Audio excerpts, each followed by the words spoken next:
Hello. Hello. Bonjour.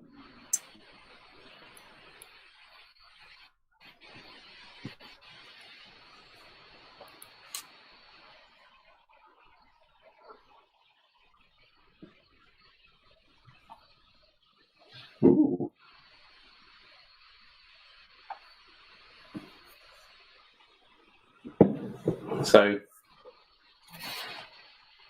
So who is this to the left of me here?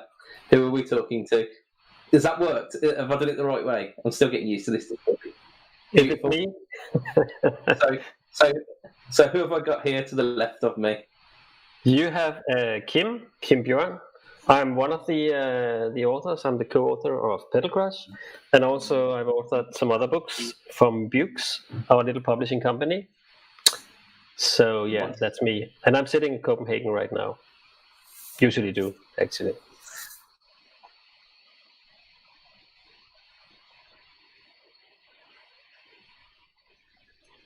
Definitely. I have not been to Copenhagen, and I will take your advice. I will one day go there, but it's not going to be very soon because global events. So below me here, who have I got? My name is Scott. I have a YouTube channel called Knobs. I wrote the other half of this book with Kim. This book. So from like about page 250 onwards, I did my share. We'll get into the details of that. Kim and I got very close over the span of a few months. This sounds like we're getting a bit of an exclusive scoop here. Well, hey guys, thanks for having us. By the way, thank you so much for coming on. So, for those who aren't aware about this book, which you've got to be living under a rock for a good 6 months now if you haven't heard of it. But can you just give us a little bit of an introduction as to what's going on in this lovely, quite weighty book? So do you want to do that, Scott? It's all me. Thanks for having us, by the way. So I can basically read from the back of the book. We call it the definitive book on Stumpbox effects. Yes. It might not be, but it's also like a little trip into this mesmerizing world of pedals. And it's 376 pages, and we have 50 interviews in the book from all kinds of artists, and there's more than 800 pedals. We don't have every pedal ever issued in this book. It's impossible. And there's a lot of companies we've talked to also. And it's very illustrative. There's a lot of photos, a lot of illustrations, a lot of beautiful pedals. So, yeah.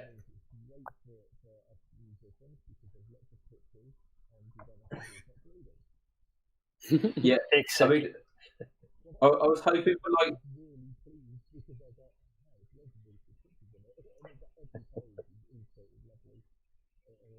It is. Yeah, you thought it was going to be terrible. It's a bit like a grown-up version of browsing a lot of my Facebook groups. They're usually filled with pictures of loads of pedals, but this has got intellectual writing rather than people calling each other all kinds of names. There's no advertising. There's no trolls in this. That's the good thing about it. We kept the name calling to a minimum. Yeah.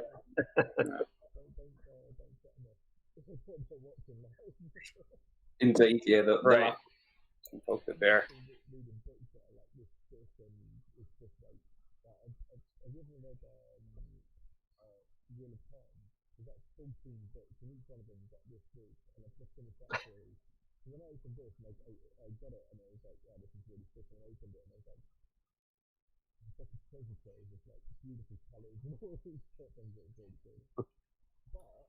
Importantly for me, it doesn't just say this is a pedal, and this pedal has a 12 knob, and this sort of thing. There's loads of tips in it, and these sort of things, which are really, really helpful. I found that endlessly helpful. We were talking a minute ago about one of the things that I found and I didn't go into sort of detail of it, but I'm quite a big Pete Piper fan. I've really loved Pete Piper for a long, long time. And one of the things I saw in there was how Richard Blackmore has been using an October. That was your bit, Kim. Yeah. Was it my bit? Yeah, that's right.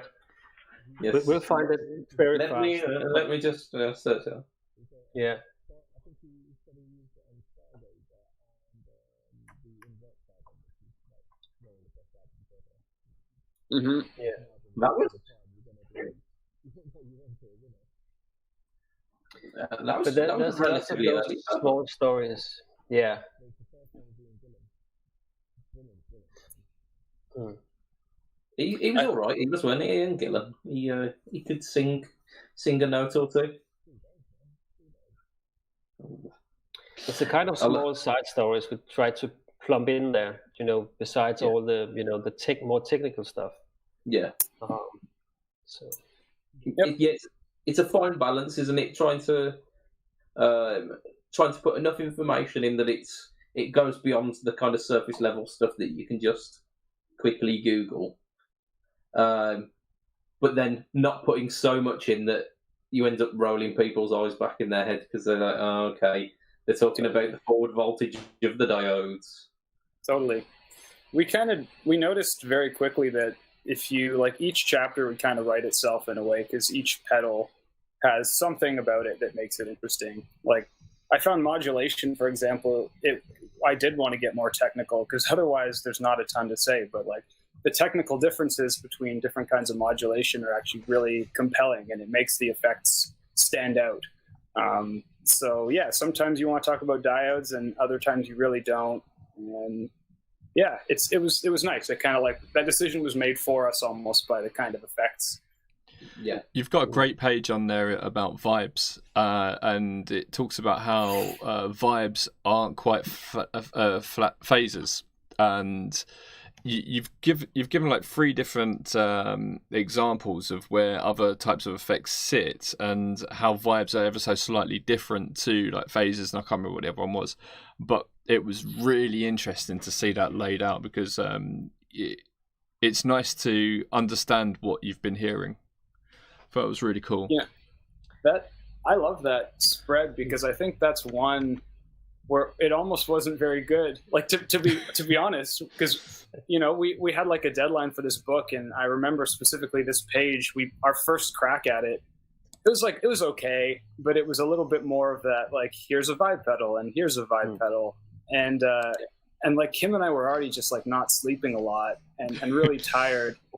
And so but it just didn't feel right. And I remember the moment where we decided to change it was just vibe is always the forgotten sibling of modulation.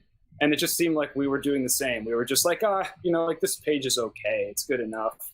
But we decided to, give it a moment, and it's a cool effect. So yeah. Yeah, very much so. Yeah, it's one of my least favorite effects. But since I read that, I went back and I've got a Wampler Terraform on my pedal over here, on my pedalboard, sorry. And I kind of thought, let's go and try the vibe out a bit more, and I spent a bit more time with it. And from the way I read it, I kind of understood what I was hearing a bit better, and started getting those throaty sort of sounds. I was like, do you know what? This is actually really, really good, and it got me into liking it just because I could understand it a little bit better. And like I was saying, I know a shit ton about effects, but it's hard to know everything about every type of effect. Maybe you guys do, obviously. No, absolutely I'm not sure. No, I think that, but it's interesting what you say, because that's what Scott stressed in his part of the foreword. Actually, if you remember that, Scott, about just going deep with one pedal, and it's usually the same whether it's your instrument, it's a Eurorack module, or it's a pedal. Just concentrating on one thing, really focused. You start learning new stuff and dig beneath the surface, so to speak. In the comments, I'm being hit by various people on various different forums, all saying, "I love Vibe. Vibe's the best. Vibe is king." Sorry. Hey, another cool thing about that Vibe section, I really like this, is that you're talking budget pedal chap, you were talking about like going on the internet and finding things. We realized writing this book that you can't actually a lot of stuff when it comes to pedals because they were made in a time where the internet didn't exist and like nobody cares. So like you can't find it. But for the vibe, there's an illustration, you know, like a phaser and a vibe, they work by creating these like frequency notches and then moving them around. And there was no illustration anywhere for what those notches look like on a vibe pedal. So we just had somebody draw them, somebody who is like experienced with this stuff. So yeah, that's the thing. Yeah. Nice. Yeah. I'd say there's a lot So of cool. stuff that we just Somebody couldn't who's, Google. like, I mean, experienced you with just this spend a lot stuff, of so- time experimenting with your pedals and stuff, and we sought out people, you know, who knew certain stuff about a specific thing. It was really important to us that it wasn't like what do you call it, secondhand knowledge, so to speak. Yeah. And we just learned that you had to. Like, there's certain things. There's some subjects where you couldn't possibly read everything ever written about them, and then there's others that there's nothing, absolutely nothing on the internet. And Can you give us an example?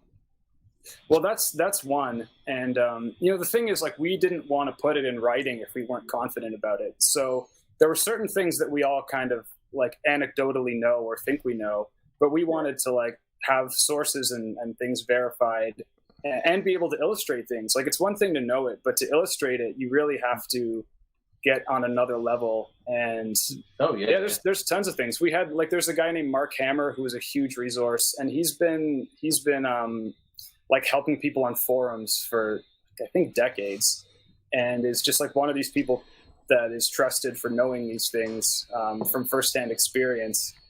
And like, he would be our last line of defense, kind of, if things couldn't be found anywhere else.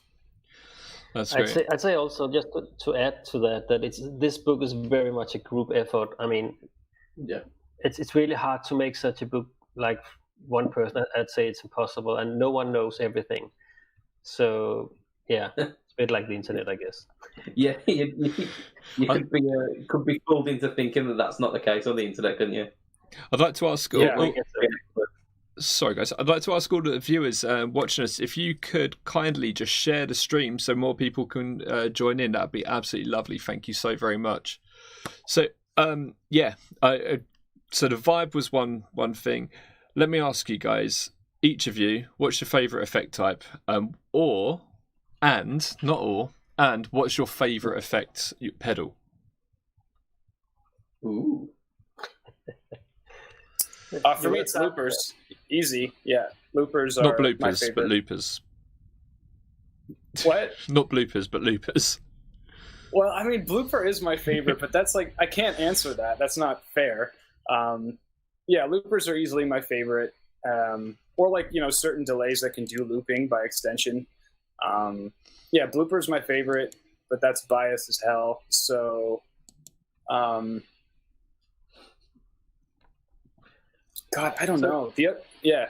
So what is it about loopers that fascinates you? And it is, you know, something I've really just admitted to myself in the past year is that all of my musical ideas start and end with loops. Like, that's just, I can make music without them, but it's always mediocre. But when I just get together with a looper, I think it's just how I learned to make music in a way that like really satisfied me. So it's like, it's just my space where things make sense. It's that simple. And it's because you can record things in a way that has no visible tempo or structure. Like, that's kind of what I need. Even getting into like a DAW, as soon as I see that grid and things start making sense, it makes like too much sense for me. Whereas loopers, it's just like, you know, your foot is punching in that information.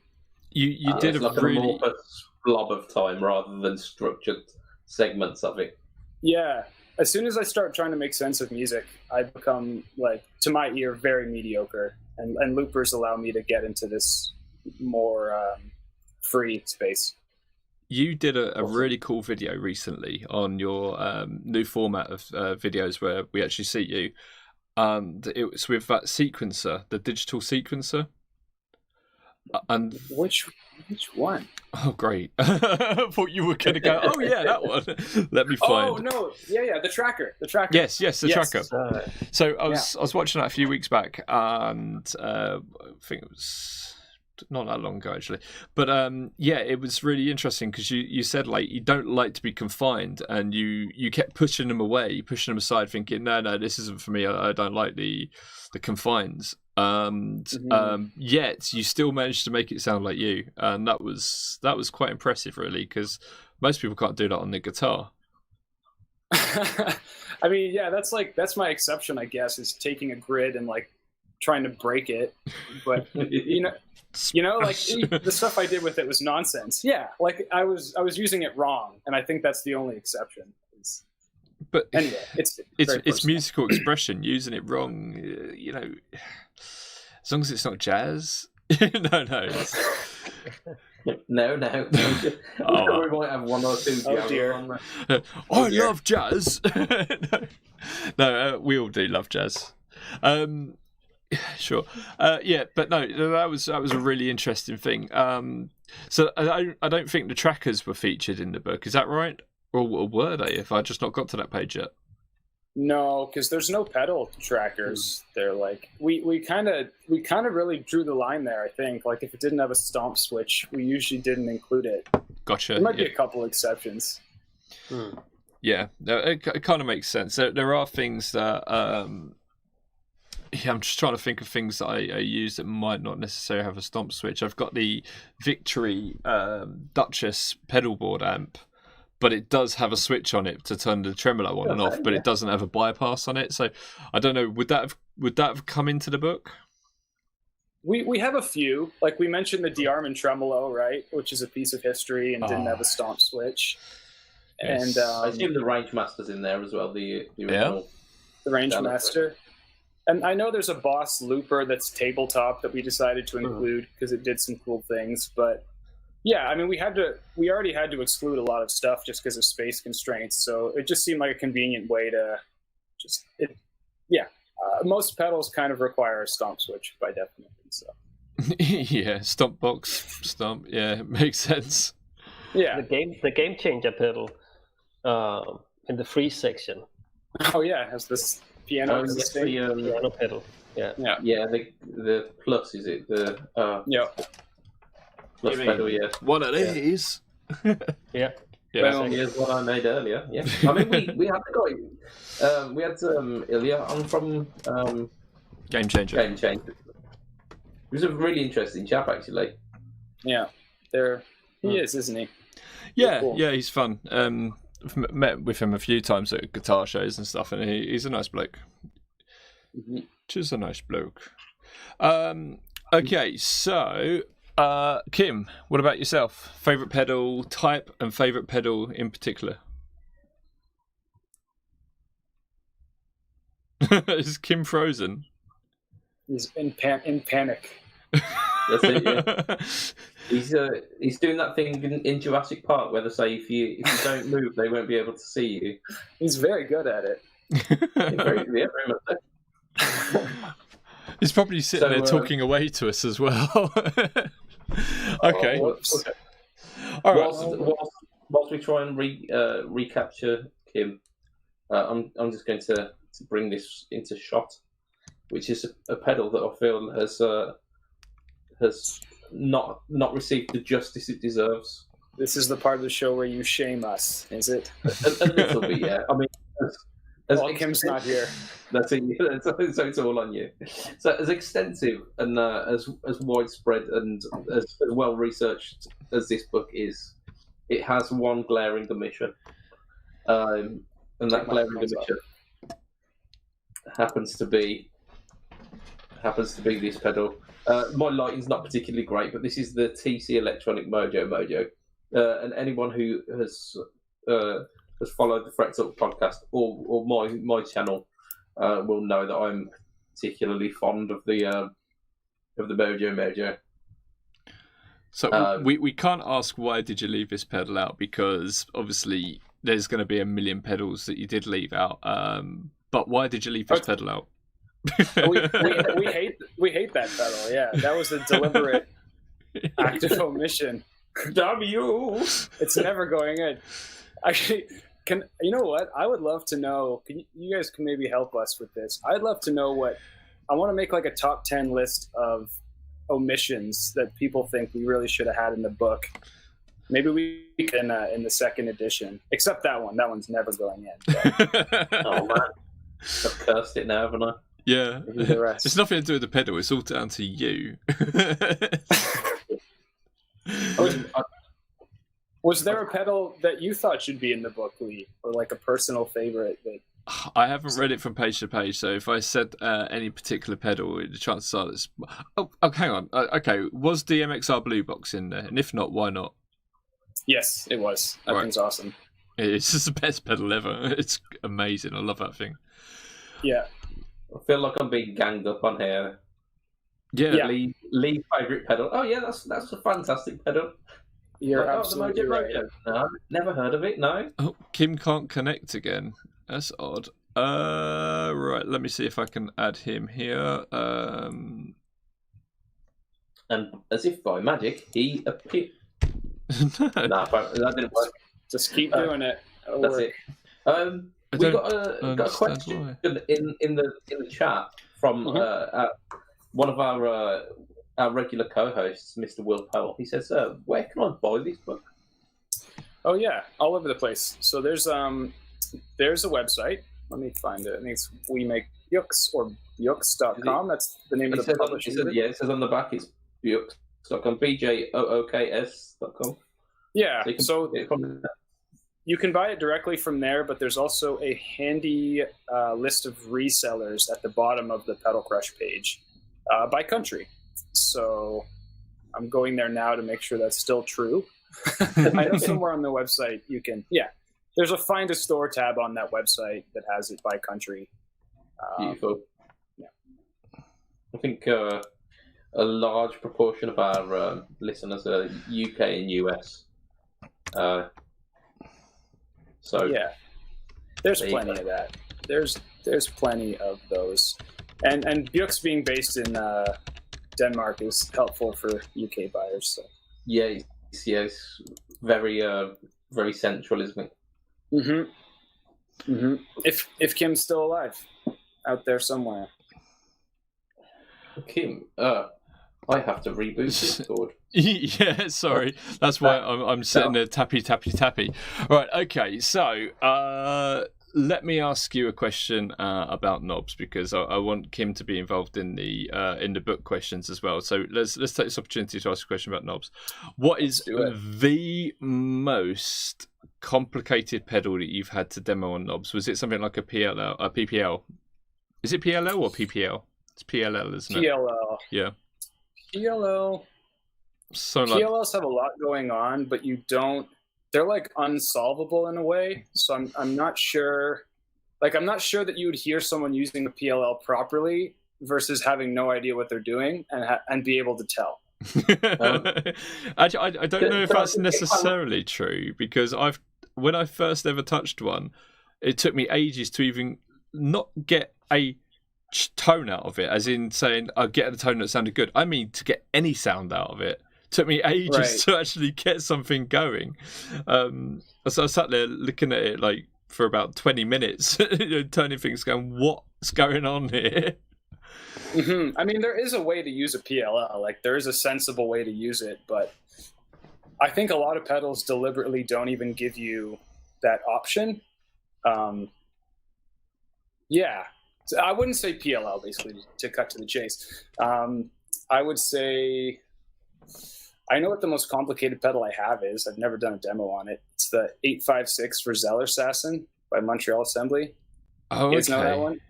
Yeah, that's the guys who do the count to 5, isn't it? I think I know the pedal you mean. It's this white looper, and it's very good, and it's like the only pedal I own that I would say is hard.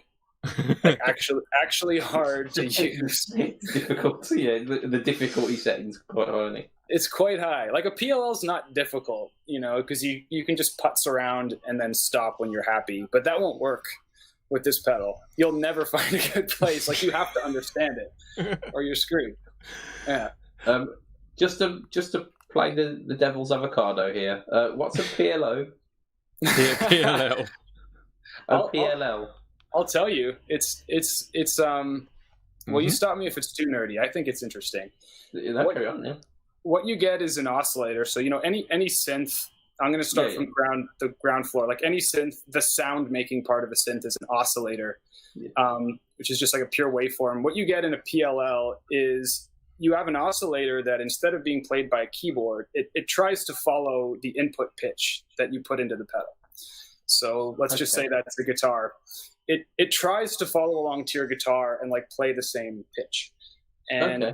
And it does that by using phase. That's like the mechanism. So PLL stands for phase locked loop. And that's like a unique way to do it. So basically you have like a feedback loop, like a delay where the signal keeps going around and around. And you just have this oscillator that is like constantly checking in with your guitar and being like, are you still doing that pitch? Are you still doing that pitch? And it just does it continuously. And the interesting thing about that is PLLs, the sound that you are used to hearing from them is chaotic. It's really crazy, and it's because that mechanism, you can sabotage it. You can make it so the thing listening gets the message like really late, so that it actually can't do its job. And that's kind of like the sound of a PLL. It's like a synth like tripping over itself again and again as it tries to track your instrument. Almost like it's unsure about itself, and it keeps having to double check it. Second guessing, yeah. Yeah, it's like, I'm right. You can imagine if you're trying to walk along like as a kid, walking along like a really narrow thing and you're balancing, and you've got to concentrate on where you go. And if you're turning back, looking behind you, you're going to fall off. And it's totally. That's my analogy for it. Is it a little bit like sound-wise? Is it a little bit like analog octave pedals, like a bit in the blue box where it kind of jumps back and forth between pitches? The blue box has like a bit of that same kind of like tracking. Can we swear? Doesn't matter. The moment's gone. Some of that tracking nonsense. It has a bit of that thing, but with a PLL, it can get like really exaggerated. Extremely exaggerated. And it can do these like dive bombs where I don't know technically why the dive bomb happens, but I think it's like wherever the pitch was at the very end, if you stop playing, it's just like, it just like gives up so slowly and tries to return to like, I don't know why it tends to, it almost like returns to like a home base or something. Like a reference pitch. On my board over there, I've got the Merisenzo on there. And the other day I was playing, I was just trying to create some really nice kind of like Carpenter brute sort of tones and these sort of things. So I had that blaring in the background, just trying to get some tones to it. And I just got this tone whenever I hit an F sharp, it did a dive bomb sort of thing. It was just so random. It was just like da da da da da da da da da da. I was like, what is going on here? That's really awesome. Yeah, but I didn't want it to do that. But I kind of was very, very tempted to save it because I was like, I'm not going to be able to get this again. I've never heard that from the Enzo. Have you not? I wonder. No. It's one of those pedals though. Every time you go at it, you'll create a new tone. It's a wonderful pedal. I love that thing. I really do. It's very convincing. Yeah. Yeah, man. It's you know, when I spoke to Maris about it, they were like, look, we're up for you doing a demo, but we want you to send your demo to us first because there's a ton of people who can't use this thing. And I still haven't done it yet because I'm still learning the thing. I'm still trying to get my head around it, but it's I love it. I really do love that pedal. I'd almost guarantee that I would be one of those people that they wouldn't allow to send out a demo. Like, I think you're probably right. Yeah, I'm very much like a blues dad, where I'll play an overdrive pedal. I might even push the boat out and go to a distortion. Oh boy, settle down. I know, crazy. But yeah, there's like a synthesis and the more out there sounds I leave very much alone. It's very much where I leave off there. I kind of let Lee take over. Mm-hmm. Mm-hmm. Yeah, I'm not the best at synth, but I love it. I was talking to someone the other day, a pedal manufacturer called Brooks Blackhawk over in the States, and he's really into his synth as well. And I said to him, like, when I was younger and I heard, Kirk Hammett and James Hetfield like hitting those really, really heavy distorted guitars, it got me really excited. I was like, how do they do that? I want to do that. I must have this in my life. And then now I don't get that anymore because I know how to do that. I can do that. It's easy. But I still get those tingles. I still get that excitement with synth. I hear that and I'm like, oh, I got to be able to do that. That's amazing. It's just... Oh god, synth is something else. Yeah, it's great. I think there's a weird thing that happens when you're a musician, at least to some of us. Like, as soon as you understand it, it becomes less good. And so you just keep chasing like weirder stuff. And I think that's how you get to a point where you're making like music just for other musicians, and you never want to hit that point, I don't think. But I can understand how it happens because you just get bored, or like things make too much sense otherwise. That's what they say. They call them like tone junkies, and you think about a junkie and they're always chasing their next high, and that's us. We want to kind of chase that next tone. We're like, how do we do it? But if we get there, then what's after that? What's the next step up? What drug is going to take us that next step higher? And then you end up with a PLL. Yeah, like a pedalboard of PLLs, like 8 PLLs. Yeah, the Data Corrupt is a PLL, isn't it? I think I read that in the thing, and that's a pedal that a lot of people kind of went, oh yeah, it's a new Earthquaker pedal. Yeah, I've got to get this, and then everyone was like, what have I bought? What is this? Yeah, what do I do now? Totally. Yeah, got absolutely no idea what's happened to Kim. So no, I'm just checking on him to see where he's at. I mean, we're working through some technical issues at the moment, but okay. So let's move on to the next question then, and hopefully Kim will be able to join us when we're partially through that. So, how did you get Mr. Steve Vai to do the foreword? What on earth happened there? That is a better question for Kim, but I can answer it in his absence somewhat. Steve wanted to do it. I think that's the simplest answer. Is he was stoked, and I think that education is important to him. So he just saw an opportunity to share some insight, and it was that simple. It was a bit last minute, so good on him. Like, he really came through. But yeah, I think he just saw the opportunity and wanted to share his experience. That's so cool. So does Kim have connections with Steve via the previous books? Then I'm assuming he didn't have a connection, but having published those books, it makes everything easier, right? Like, yeah.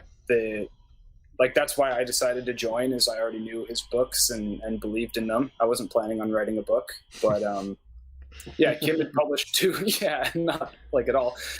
Kim had published 2 books before this, and they're awesome. They're like, they just strike the right.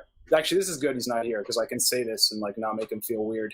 They strike a good balance between, I don't know, just like what I would want in a coffee table book, because they're textbooky enough that they're like worthwhile. Yeah. It's not just a picture book, but they're still fun, right? Like, I think. So if I went to the dentist and that was on the table, I'd be well happy. Yeah. I'd go, oh yeah, you go ahead of me, that's fine. Yeah, you carry on, I'll go next. Yeah. We should start selling them to dentists. We have there you go. We have 3 dots. Progress. Kim, if you are here, you're muted. If that helps at all. I think we're almost there. We're almost there. I can feel it. I feel it in my water. thrill of live streaming, isn't it? Yeah, It is. It really is. we tend to not have people drop out normally, but we do it fairly often. So we're used to it, but it can happen. It can happen. Yeah, from what I'm hearing, everything that could have gone wrong for Kim has it has gone wrong. Yeah, his internet's gone down as well. All right, okay. Hey, and he's back. Is he? The microphone's off. I can't see him. Can you not? Okay. Believe me, I believe you. Kim, you are muted. Press unmute. Oh dear. So we're now gonna play charades with Kim to answer the questions via the medium of sign language, and it will work really well for a podcast. This will work. Our friend Greedy Greg has said hello from Seattle. Hello, Greedy. Nice to meet you. Howdy. Howdy. Is that what they say in Seattle, or am I just being somewhat racist there? Oh dear. Right. Yeah, you will be culturally insensitively. It was a legitimate question, but then I realised how I sounded as I was asking it. Oh, do all those Americans go, howdy, man? You guys hear me now? Oh, yeah. Hey, Hello. Kim. Oh, sorry about the mess up. So we can hear you. I can't see you, but it's better than what we had. You can't see me. I can't see you, but Mr. Budget Pedal Chap can. Yep. Okay. I'll just describe. So when you're talking, I'll just very quietly into the microphone. I'll describe what your gestures are doing at the top. Like the audio descriptions. Indeed, yeah, it will be. Yeah. Okay, Kim, we were just talking about Mr. Vine and having Mr. Vi do the foreword. Firstly, well done with that, man. That's awesome. What a great introduction to the book. Oh, thanks. Yep. So, what was your experience of it? You know, it must have been quite nerve-wracking having someone of that caliber kind of say, yeah, I'm going to do the intro to your book, because let's face it, if it was rubbish, you couldn't have turned it away. Well, you seldom get rubbish from those kinds of people. True. And, you know, you got the connection via some friends, so to speak. And he was in for it right away. And usually when it comes down to it, you know, people can be big names, have been in the business for many years, but they are really nerds when it comes down to it, you know, pedal nerds. So he loved talking about this stuff, and we had like 2 or 3 phone conversations around it, and he insisted on writing it really everything himself. So that was really great. I think it's a really nice introduction to the book. I've been watching a few of his live streams recently, and he is the biggest nerd in terms of gear and stuff like that. I've watched tons of videos. He loves the Ibanezes and all these sort of things, but he's one of the few other people in the world that owns the same that guitar. There's only like 200 of them, and Vi owns one, so that's like, yes, if Vi owns one, it must be good. You gotta love Mr. Vi. So well done with that, man. It was a really good introduction as well. You know, he very kindly said, you know, it's like a palette for your playing. You know, you can plug into an amp straight away, and you know, we've all done that. We all like doing that. We plug into an amp, Marshall into a Les Paul sort of thing. You can get your rock on. But if you want to add some more textures to it and be inspired, you plug in a few pedals and you're going to play differently, and you will. We all do. Yeah. And that's me 100%. Kind of summing up what Mr. Steve Vai said, much more elegantly than what I just tried. I'm sure it was. Yeah, I mean, the Marshall with the Les Paul, it's painting with one colour, and there are people who can make absolutely beautiful masterpieces with that sound, but the old adage of the tone is in the fingers. You can't get a modulation sound out of your fingers. You can, or you can't get No, Lee. You can. I But mean, but you understand what I say. Like you couldn't get a chorusing sounds consistently using just your fingers. no, okay, yeah, I get what you mean. I spent a long time trying to work out how to do that. But you're right. Yeah. If you wanted to play a really fast lick, you couldn't do it with a chorus sound like you can by just putting on a CE2 or something like that. You know, it's very simple. Exactly. But yeah, no, 100%. 100%. Yeah, it's allowing that kind of color spectrum, isn't it? And you can there's some songs. I mean, we were talking about this. I think not on the last podcast, on the podcast before. About how there are certain songs where like the sound of the song is intrinsic to the effects that you used. Like the example that we used was Voodoo Child, wasn't it?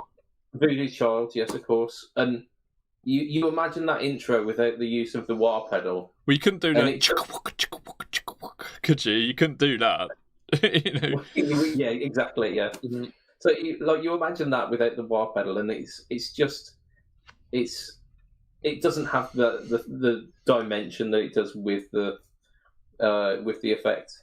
So yeah, and I think that's probably where effects kind of like really started to move forward, because it was trying to make the guitar sound like more like a voice, or more like a horn, or more like you know, these other instruments. And it was kind of, what else can I expand this onto? Realised that they didn't work, but the things that they managed to get out of them sounded bloody awesome. Mm-hmm. Yeah, I think that story about what the Stones were up to with Satisfaction is really interesting, because that was like the first commercial or like big hit of fuzz in a song, and I think it sounds like a brass section. I truly think it does, and I think that fuzzes still have that ability if you change the voicing of like how you play the instrument. And I think that's like a really cool time capsule moment, because that's what fuzz was supposed to do. It was supposed to allow guitarists to sound like brass players, and so the Rolling Stones did that, and then like no one else did. and then like fuzz became this other thing, but like it still has that ability, and it's like a weird little time capsule of that thing. And like how people imagined fuzz, you know, like what's the practical use of fuzz? Well, it makes a guitarist sound like a horn player, and then everyone decided to do something else instead. Yeah. It sounds much cooler if we do this way. Yeah. I was my daughter, she's 3 years old, and when I take her to nursery, we listen to rock music on the way, and we were listening to the Stones the other day, and Satisfaction came on, and I turned around to her and said, Alice, you know, listen to this, because this song is pivotal. And then I thought, she's 3 years old, Lee. Shut the fuck up. Oh dear. Stop what you're doing, daughter. Yes. Stop enjoying your playtime in the back there. Baby shark. Appreciate it, damn it. Appreciate it. Yeah. So guys, you obviously had Steve I on board with that, but you must have met some really interesting people on the way through this. I'm assuming that the book took you all over the world to, you know, go and see people, interview them. Obviously you can do it over the computer now, but I bet you use the excuse for it to take you all over the world if you can. I bloody well would have. So who else did you manage to meet? Are you still there, Kim? Yeah. I'm thinking about if I should respond to this, because I think as much as both Scott and I love to travel, and obviously you can just bring a computer with you and you can write from it everywhere, but it's simply not, you know, we don't have a budget for world traveling to 50 different countries or whatever. So much of this is done via email, via Skype, via phone interview. But no, it's, you know, nevertheless, it's really interesting to talk with these people, whether pedal makers or artists. Obviously, Scott knew many more pedal makers than me up front, and so we kind of, regarding the contact to people, and we have to kind of, you know, massage a bit more than others. But as soon as people saw the previous books, they wanted in. Wow, so that was a good business card to just send books. And I think we also tried to make a really get as diverse a mix as we could between different boutique makers or more general pedal makers, and also different kinds of artists, either big or small, or music genre, or whether they're maybe mostly playing keyboards, for example, or if guitar is their main instrument. This book was also meant to be a book for all kinds of pedal freaks, not just guitarists, actually. Yeah, Totally. that was a long answer to the question. What about you, Scott? What do you think? Well, Kim was really good about not letting the book be totally dominated by Americans. I think that's like that's worth a shout out, because America's been a really important place for the development of pedals. Like, probably America and Japan are the two most important places. But there's still a whole other planet out there, and Kim not being an American, reminded me of that. Like, I'm a Canadian, but still, it's easy to, especially these days, like, only look at what American companies are doing. But there's plenty of other stuff out there, and it's cool to draw attention to it. I know that we were really happy with the list of interviews we got in the end. Like, we really tried to get like a broad section of people, and people that we were personally excited about as well, like that interviews that we would really want to read.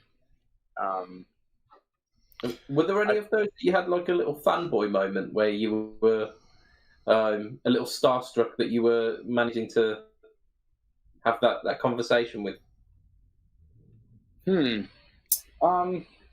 It's difficult. We both reach for the book maybe now. No, there are some people that are. Well, one of our viewers has asked. You asked about pedals that might be missing from the book for maybe for version 2. What about the Pete Cornish stuff? Did you cover any of that in there, or have we just missed it? There was one. There was one Pete Cornish pedal in there, and I guess the only thing worth saying when it comes to we did have like kind of a criteria, I guess, for like what got included and what didn't, and it's pretty simple. It's like, is there something to discuss beyond just this pedal sounds nice? Like so if something is based on a previous pedal but sounds better, it probably wasn't going to get in the book because there was nothing to talk about. So you only mentioned the TS-808, no other Tube Screamer.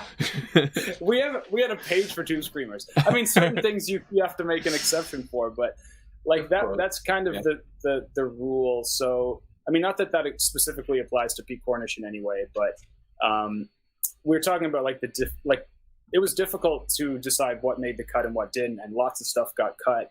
But that was the easiest criteria. It's like, okay, this pedal's awesome and lots of people love it, but is there anything to say?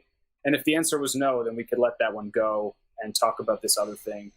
Even if it was something simple, like an opportunity to talk about symmetrical versus asymmetrical clipping or something, like here's what this does slightly different from the TS-808 or the TS-9.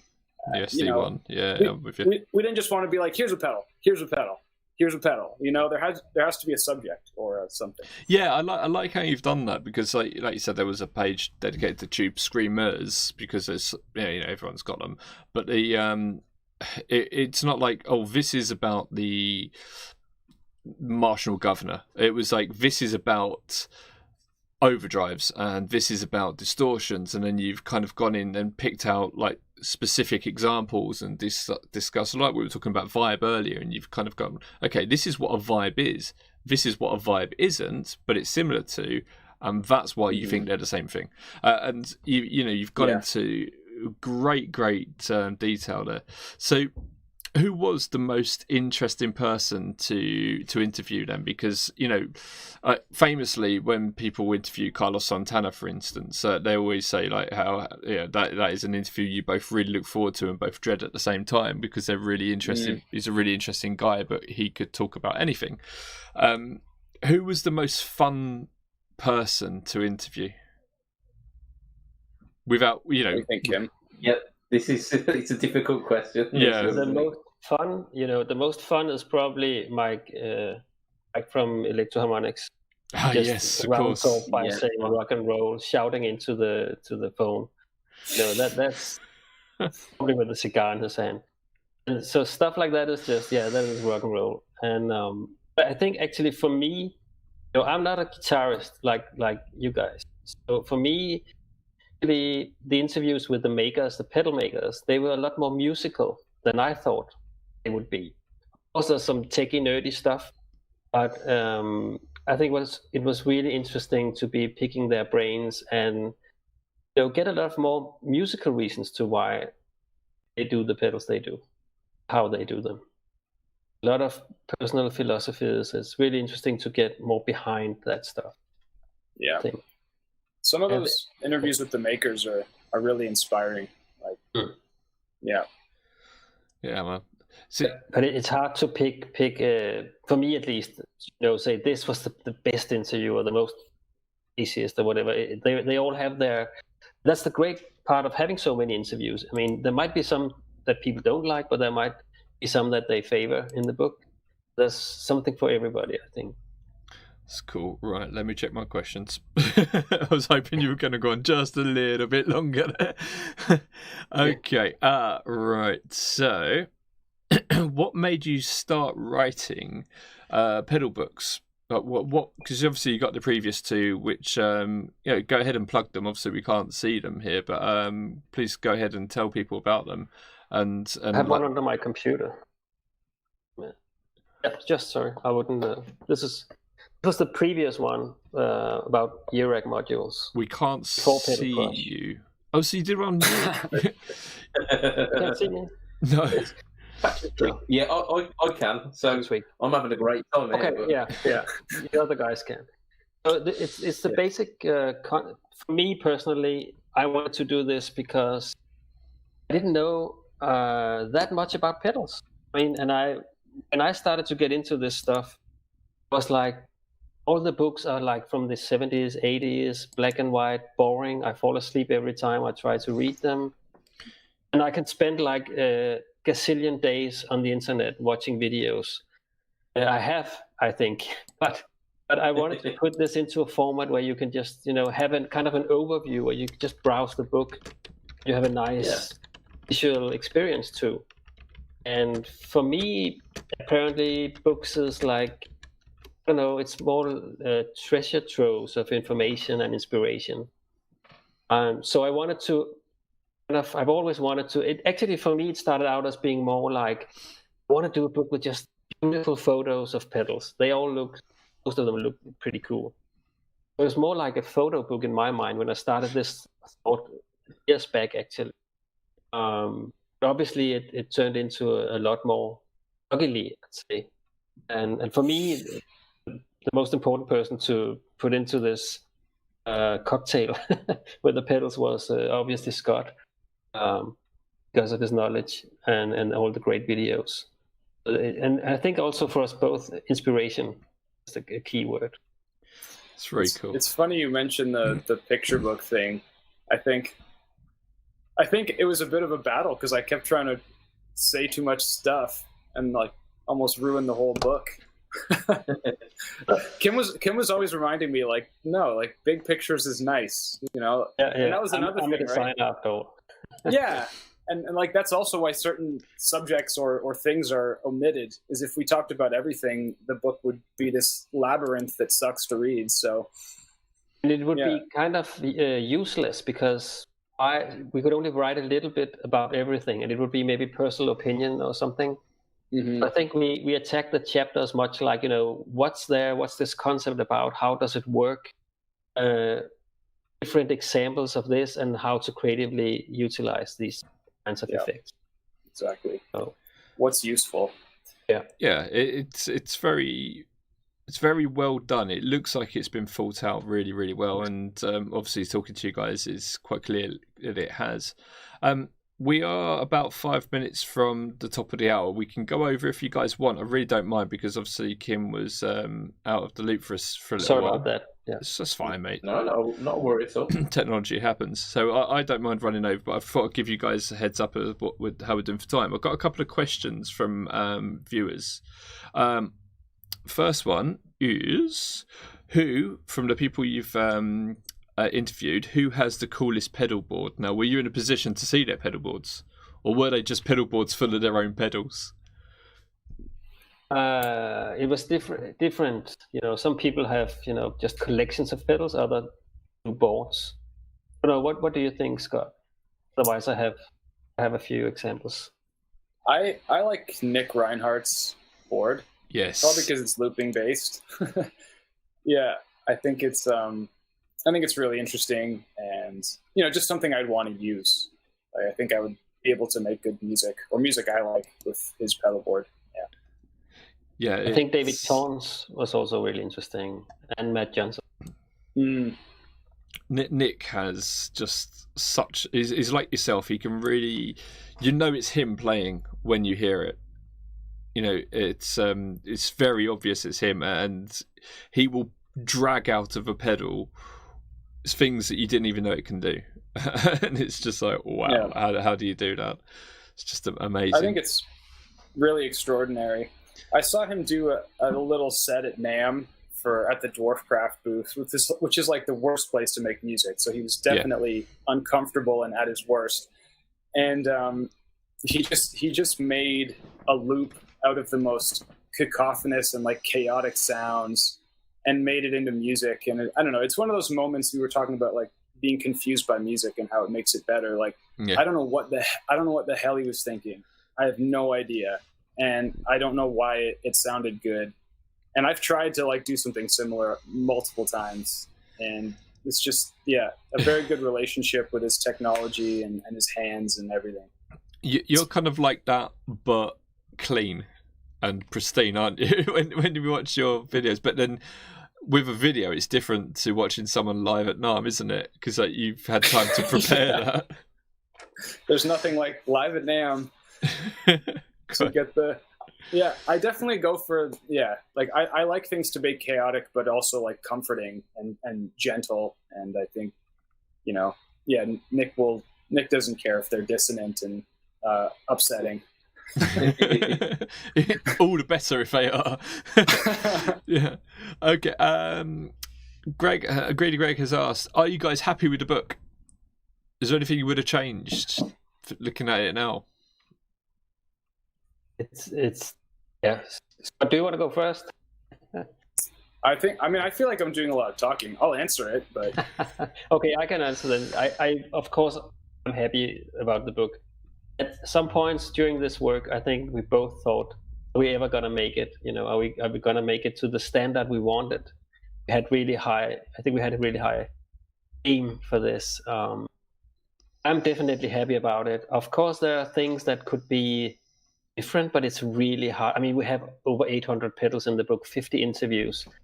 I mean, it's probably easier to just make a second book than remaking this, and I think it's a really valuable tool.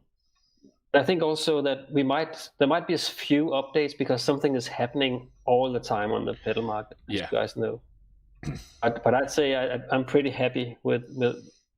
I seldom read my books after I've done them, but this one I've actually been browsing a lot. Well, that kind of leads us into the next question, which you can merge that one with this question, which is also from Greg as well, Greedy Greg. He said, do you think the pedals are here to stay? And this could be a discussion between all of us, or is modelling the future? And that kind of leads into what you're saying, because things are changing all the time, but there's still a lot of people out there making analog pedals, and bloody good ones as well. What do you say, Scott?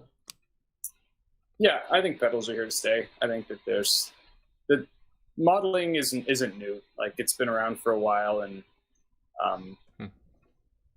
I find it not comforting because it doesn't really matter. But a lot of the people I know that love pedals and use them the most are also the most savvy at using the computer. And So it's not like one precludes the other.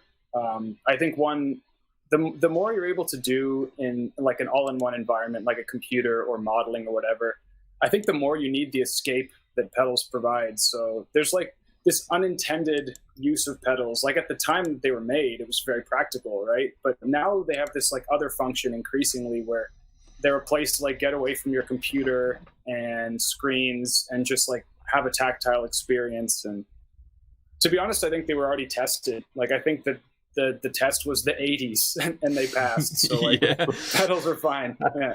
Oh, absolutely. Yeah, and then you had like the pod in the 90s as well, kind of made a resurgence of modelling technology.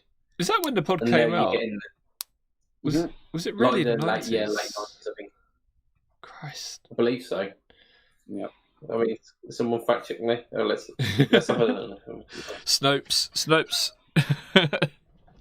Yeah, man, it's I completely agree. And even if we do get more digital pedals, so what? It's still pedals, and they do give us wonderful things like the Meris Enzo that we were talking about earlier.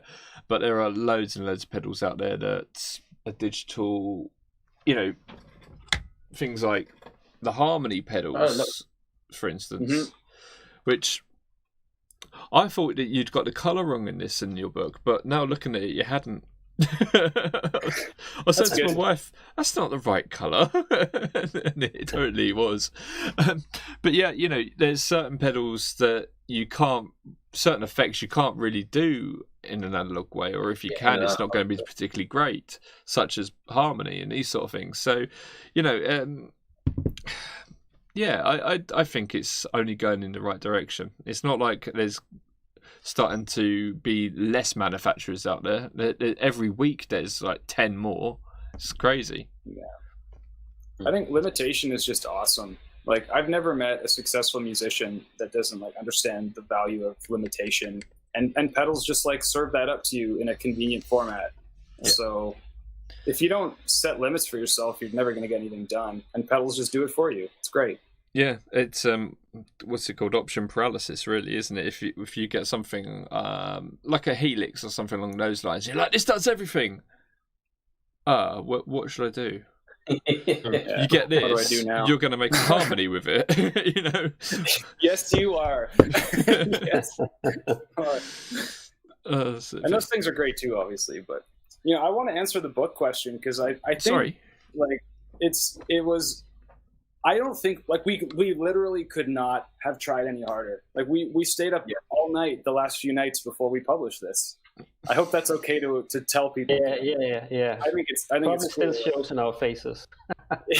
Yeah. Our life expectancy. Like we definitely like shouldered the burden of making the best book we could, and we didn't have to, but we're both weird like that. And yeah, we were like crazy. We were truly rabid towards the end, and so like I can feel completely satisfied because I know that we did everything we could. And Kim was running on fumes for months. I still don't know how he did it. Me neither. It took me some months afterwards also to get my back on my feet. It's like running a marathon. It's a stupid thing to say because like at the end of the day, like, oh, good for you, you wrote a book. Like, so what? But like when you're in it, if you care, it's like it was extremely difficult. It was crazy. I think also, the biggest reward is when just one person writes, awesome book, really helped me do this and that, or when you're actually experiencing that people are getting a smile on their face by opening the book, or being in the book. It's all worth it, I think. No, that's fantastic. All right, finally, how did you guys meet? I just wrote to Scott at some point, I think, and it went from there. That's what you learn in this book business, doing all these interviews. I think we've done like 150 interviews this far in all the books, and at some point you just have to pick up the phone or write an email to some people and ask if you can talk to them, and then it say Scott wasn't hostile in any way. I always kind of look back on it with awe, because when I said yes to doing it, I didn't know what was involved because I'd never written a book, but Kim did. And it's insane to trust a stranger with that kind of responsibility. Like, because at the time I wasn't going to change my life that much. I didn't think, but I stopped working. I did it full time for months, and I had no idea that was required of me. And Kim didn't tell me. So it's like, like it was crazy. And I will always remember that, like, the amount of trust that it takes to co-write a book with someone like this is pretty bonkers. I'd say you earned it, definitely. So it wasn't also, I think it whole work on this book kind of maybe surprised both of us.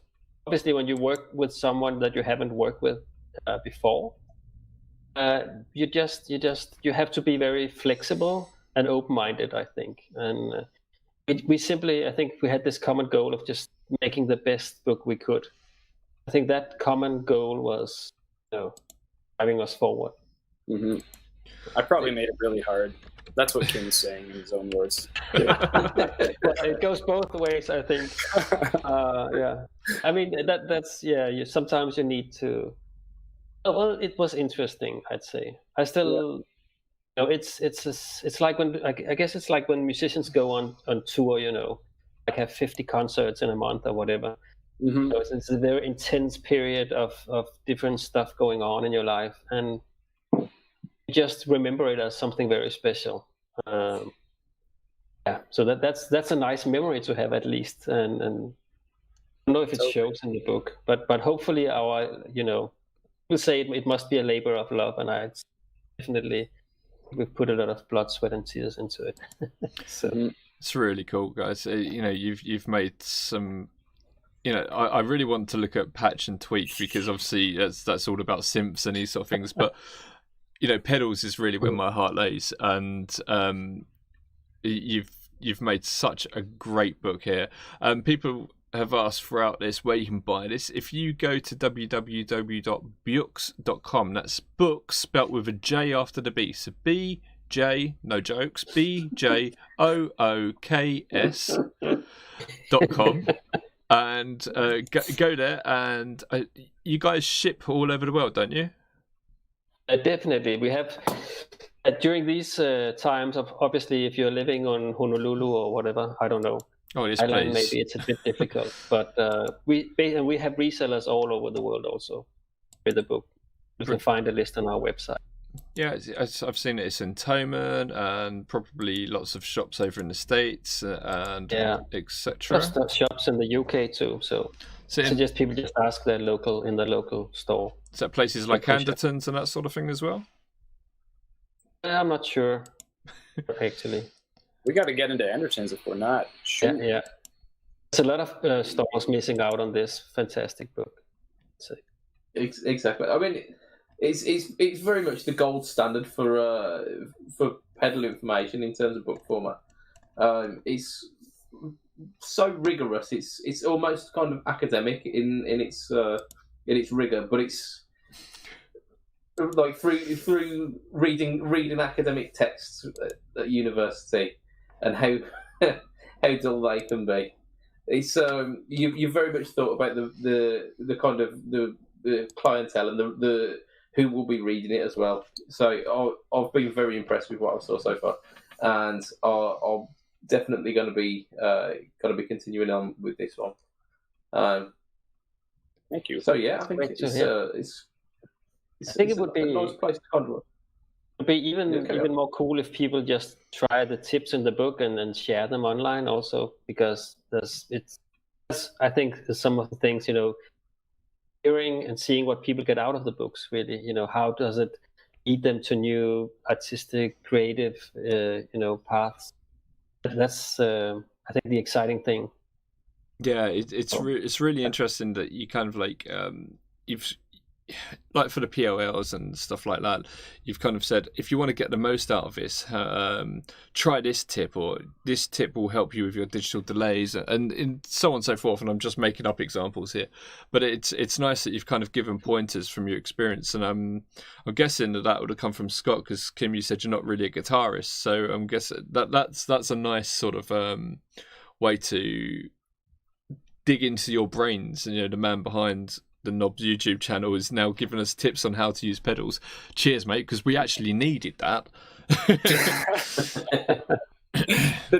The tips were a cool part, because in the beginning, not being a writer, I was very careful, and I remember writing to friends and stuff, and it's almost like I wanted the tips to be like verified, like established tips on delay use. And then after like a month, I just gave up and I made them all up. So like they, made them up. So they are just like things that I discovered through using pedals for the most part, because they're just like, they're prompts. That's what tips are, and So they are like quite personal to me, and a lot of those ideas aren't anywhere else because I made them up.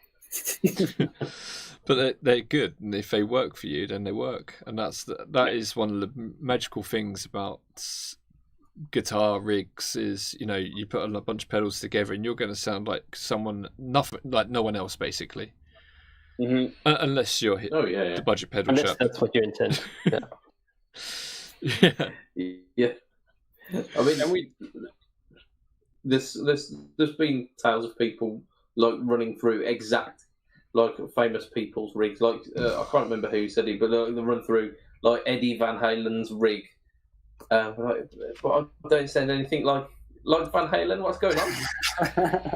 Yeah. And it's as much down to like your personal, like melding your personal style with those tips as well, and magical things will come out of it, and like new musical avenues will hopefully spring forth, and that's an exciting prospect. Totally.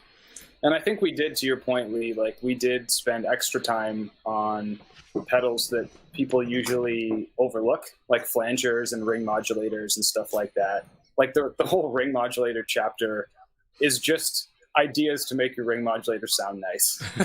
Because like we know what people think about these things. So yeah, like it's very easy to make a ring modulator sound bad.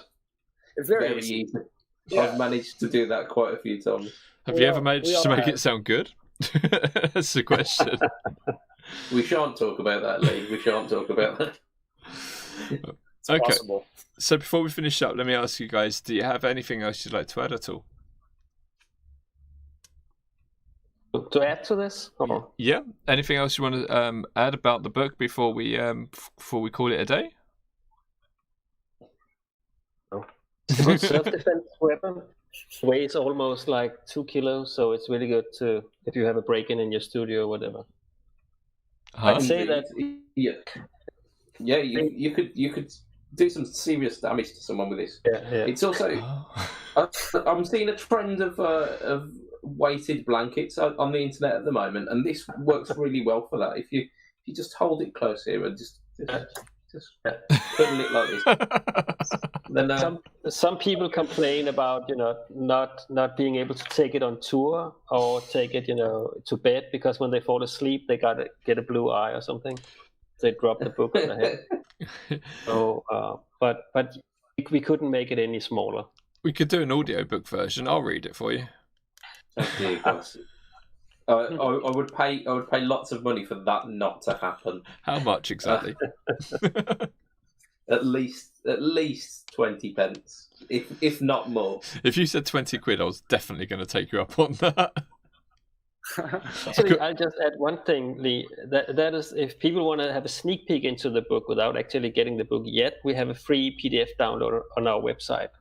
Actually, of all 3 books, so they can find it in the extras menu on our website on bukes.com.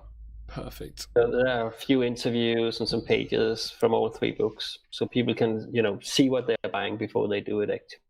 Okay. Yeah, I know it's an expensive book. People complain about that it's expensive and that they would rather buy a pedal. But you know, I usually say it will save you a lot of money because you won't buy the wrong pedals. You might do if you haven't read them. It's the same argument that people have about power supplies, though, isn't it? Oh, why am I buying this horribly expensive isolated power supply when I can get the 20 quid one from China? My favourite pedals are compressors and EQs, because I think every pedal board should start with compressors and EQs, but everyone has the same sort of approach to them as well as they do to power supplies and those sort of things. You know, well, it's not doing anything. This compressor's rubbish. Yeah. So. But the book is really good fun. It's you know, we've sent a couple to people who wouldn't have normally bought the book, who've said similar sort of things, and they've got them and they've gone, actually, this is really bloody good. And absolutely. And I did that purposely to see, you know, what they would say, because I knew that they would like it from looking at it myself online. And yeah, you guys have done an enormously wonderful job. Well done. You really have done a great job. So yes, thanks, guys. That was the most pathetic round of applause ever. But the you know, yeah, the thought was there. That was it. And that seems like a lovely place to wrap it up, doesn't it, Lee? It does indeed, guys. Right, so Kim, Scott, thank you very, very, very much for joining us. It's been lovely to have you on. This is awesome. Thank you for having us. Yeah. And, thank you, and thank you for persisting as well, Kim, because your technical issues, that would be enough to put anyone off, and you soldiered on. So thank you so much for that. Never give up. We have been there. We have, especially in the early days of doing the live streaming. We was like, "What's going on? Oh my god, I can't get back on," and all these sort of things. The stream dropping out 5 times in a row. It's a pain in the bum. Cold sweat, indeed. Yeah. Right. Okay. Well, thank you everyone for joining in and watching us today, and all the listeners watching us back on the podcast later. Thank you for listening in, and we'll see you all soon in the regular podcast. So, see you all soon. Bye-bye. Bye.